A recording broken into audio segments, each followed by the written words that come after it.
So hi there, welcome back to PS Coding.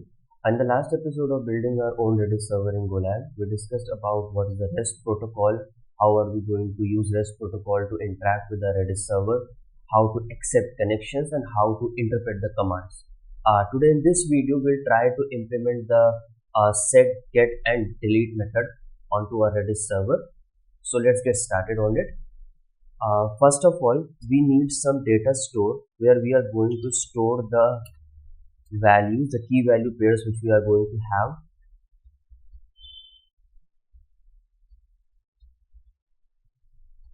This is going to be a value format struct. Why is it going to be a value format struct? I'll just explain in some time. In our system, we are gonna have multiple kind of values for our keys. For example, you can have string type of values for keys. Also, you can have list kind of values for your keys. So in that case, we need to have a distinction between what kind of values are we going to process, and depending upon that, we will be having some error handling in upcoming episodes.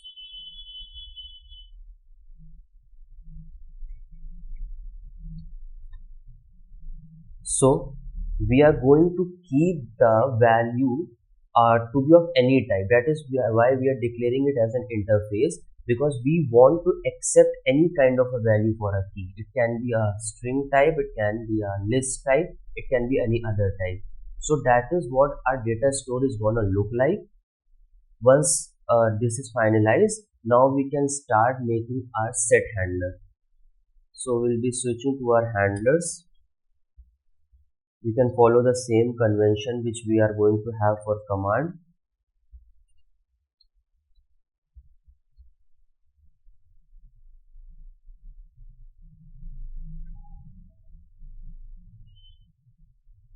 So in this we can have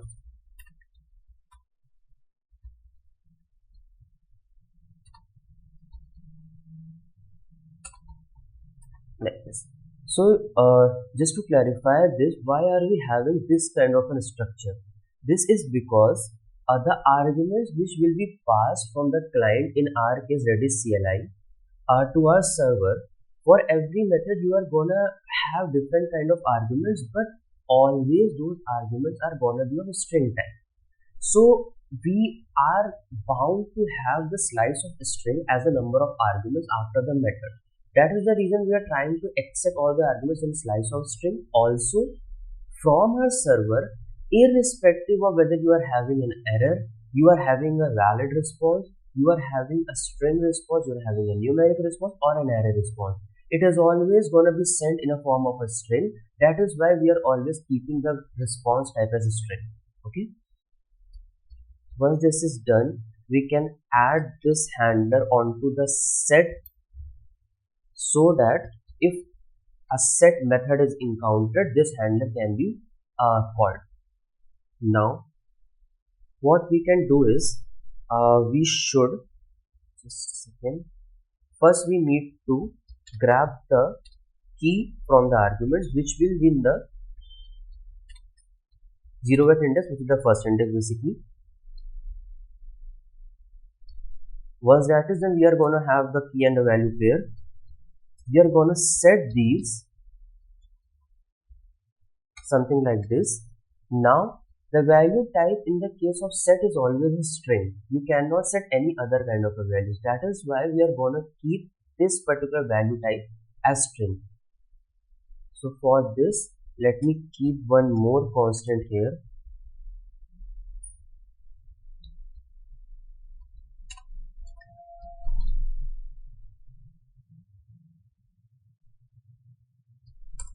And the value to this will be simply a string.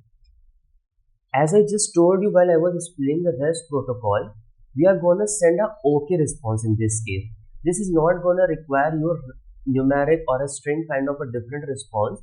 Why? Because you are just simply accepting that you have set this particular key. So something like this. Okay. This is our set. Now we need to have a handling of a get method.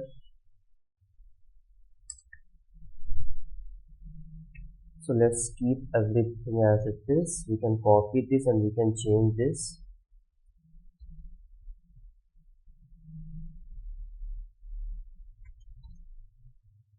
Okay, so how our get method is gonna look like? It's going to something look like this, something like this, right? So I will also add how we're gonna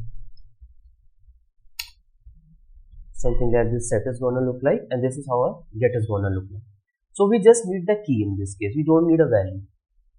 Now, what do we exactly need to check in this case? Either the key is gonna present in the data store or is it not gonna be present in the data store, right? So we are going to use the value comma idiom here, which is gonna look something like this. So you can see this here. Not okay condition means that this particular key is not there in our data store. So in that case, we are gonna return with a should be -1. Just a second, I'll just check the get response in our case.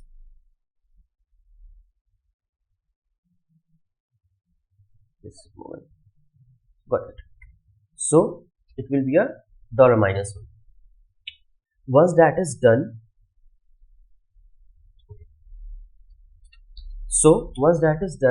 we are gonna come inside the else condition, which means that we are having the value. Once we are sure that we are having the value, we need to send out the value for this particular key, which will be a string type, right? So also when this is a string type, we have to send it in the format of $, the length of the string, then separated by a line break, and then your value, which is the string, the main string. So it's going to look something like $%t/n and a %t/n. Now what you are going to do, you have to first assert this so that this should be like this, and also just a second, something like this. You can keep the asserting into different variable and then you can utilize that also, that is fine. So that is how this is gonna look like, right? All the validations, all the error handling we are going to do in the next episode, because else this is going to be a little bit hodgepodge here. So that is why I'm not adding the error conditions, error handling, all sort of those things.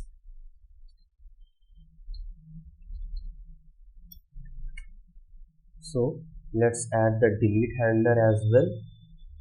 Delete handler is simply going to look like this.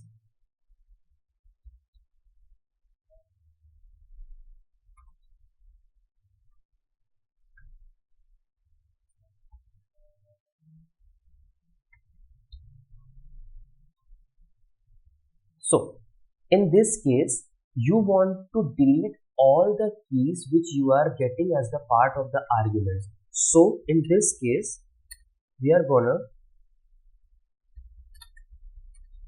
range over the args for every key you wanna check. Just a moment, we need to have one counter also, because we need to pass the total number of successful deletions which were performed in the total number of keys which were passed. Like for an example, if you pass 3 or 4 keys and you have only deleted one of it, why? Because the other 2 or 3 keys are not present in the data store. So you have to return with the response of only those number of keys which have been deleted, not the total number of keys which are passed, right? So let's keep this like this. So for an example, if you are having the key, then you need to, if you are not having the key, then you just need to continue. If you are having the key, you can update your counter and you can delete this particular key. For example, we can delete this from a data store like this.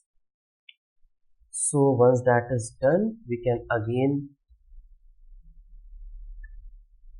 send the response to our this. In this case, because we just want to return with the numeric value, we are gonna do it with a colon. We are not gonna do it with a dollar. Dollar is done when we want to send a string response, like this. Okay. So okay, we are going to get some kind of an error here. Where are we getting the error?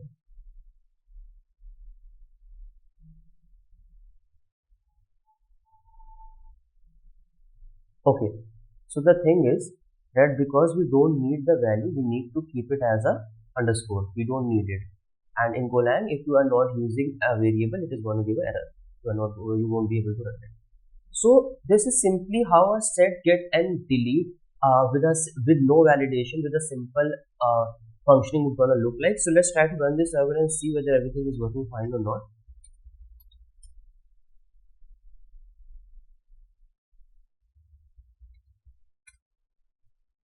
Okay, let's now set something. Okay, we are able to set this. Let's try to get this now. We are able to get this. Let's try to delete it now. So it has been deleted and we are not able to get it now. That is what it should have been like. Now let's try to do this with the double values so that we can see that whether we are deleting correctly or not. For an example, if we try to delete both of them at once, it should delete right. But if we try to delete now, it should give us 0 because none of those are deleted. So it is working fine. I'll be providing the code link in the description. You can follow that. In the next episode, we are gonna add the error handlings. I have prepared you can say kind of a error handling in a separate way so that it can be like extended extensively over the period of time. So we'll be looking into the error handling and then we are gonna switch to the other roadmap. So yeah, thanks for watching. Do like, comment, share and subscribe to the channel if you want to see more of these videos. Thanks for watching and happy learning.